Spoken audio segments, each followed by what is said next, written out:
The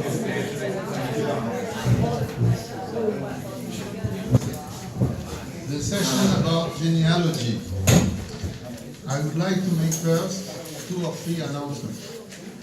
The first thing, I told you in the bus that the Centro Sefarad and Miguel de Lucas, the director, was so impressed by our Wednesday reunion that he came to see Beatrice and told her, give me the list of all the Saltiels who want to have a Spanish citizenship, and I will transfer this list to the Federation of Jewish Communities in order to have an easy way to get the first step, which is certificate for being Sepharad. This is a nice surprise. The second thing is that in the room nearby, you have an exhibit about the life of the Jews in Spain during the Middle Age. So I encourage you to have a look at that because it is interestingly shown. The third point is that we are receiving the photos from the photographer, and at 2 o'clock Beatrice will stay in the lobby of the hotel near the chimney on a table, and you will be able to look at the photos and say what number you wish. And then the photographer is going to the laboratory, take the photos on paper, and bring that the day after. As I said, each small photo, well, small, it's like that. I mean, it's €4, and the big one, which we have seen already, which is very, very nice, is €5. Now, about what Beatrice is going to say today, the first thing will be, the first speech will be about the research made on the Salonika census and its consequences. She will explain what she found.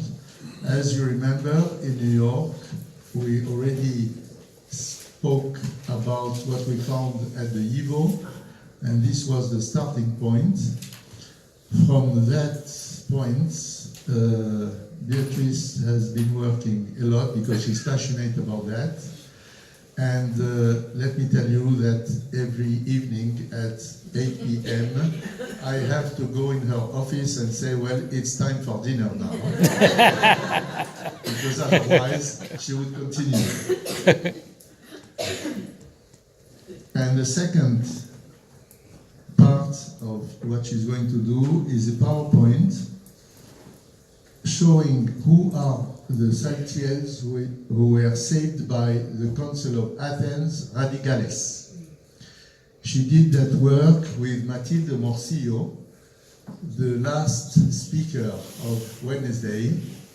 So since Matilde Morcillo spoke in Spanish, and some of you rightly complained that they did not understand, Beatrice is going to explain more in detail what was done with Mathilde Morcillo, but she will do it in French with translation by Thomas in English.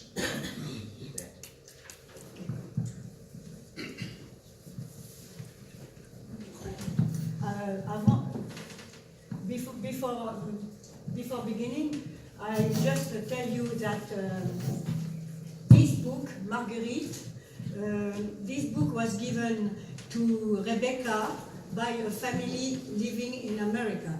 And Marguerite is a Marguerite Saltiel, born in Salonika, who went with her parents to America. And it is a very, very sensible book about the life of Marguerite.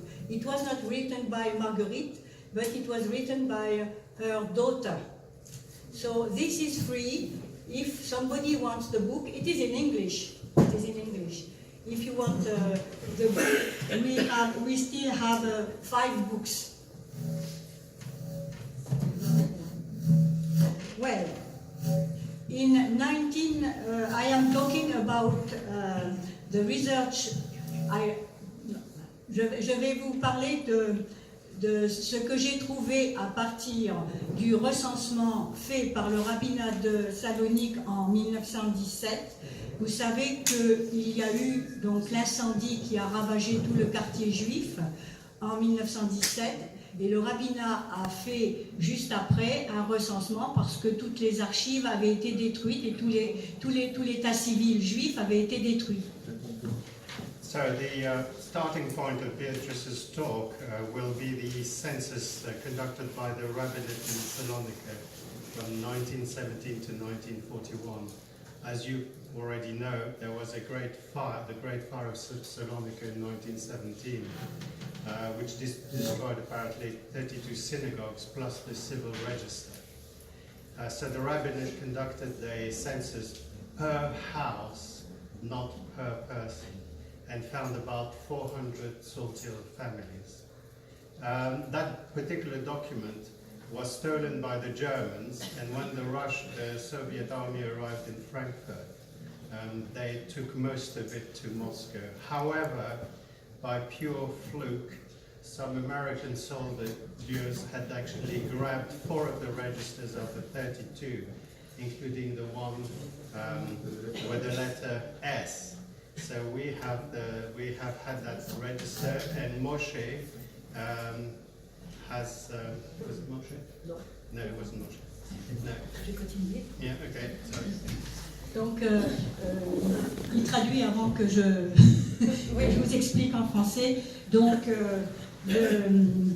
ce registre qui a été fait par le recensement qui a été fait par maison, donc c'est pas très facile. Ce recensement a été volé par les Allemands en 1941 quand ils sont arrivés à Salonique et emmené à Francfort, là où se trouvait l'essentiel des archives de ce qui concernait les Juifs pendant la guerre. Et par hasard, à la libération, les Russes sont arrivés et ont tout emmené à Moscou, mais par hasard, des soldats américains se trouvaient là et ont emmené 4 registres sur les 32, dont la lettre S, qui est la lettre saltienne.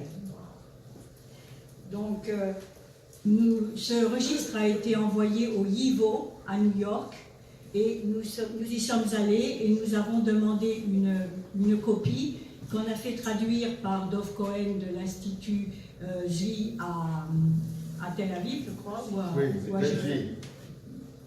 Ben Zvi à Tel Aviv. Et il y a plus de 400 familles qui sont recensées sur ce registre. So the particular register with the letter S containing Saltil information was saved and was found at the YIVO in New York. So we've arranged, after the green light got at the New York reunion in 2012, a transcription of the language in which it was written, which was Solitreo, to Ladino in Roman letters. Solitreo. Spanish. Solitreo, c'est l'écriture. Le Solitreo, c'est de l'espagnol ancien, du judéo-espagnol, écrit avec des lettres hébreues. So Solitreo, as I'm now advised, is Judeo-Spanish written in Hebrew letters, translated into Spanish and Roman letters, by Dov Cohen of the Ben Zvi Institute in Tel Aviv. Donc, lorsque nous avons eu la réunion à New York en 2012, le conseil d'administration de l'association a voté les fonds pour cette traduction par Dov Cohen.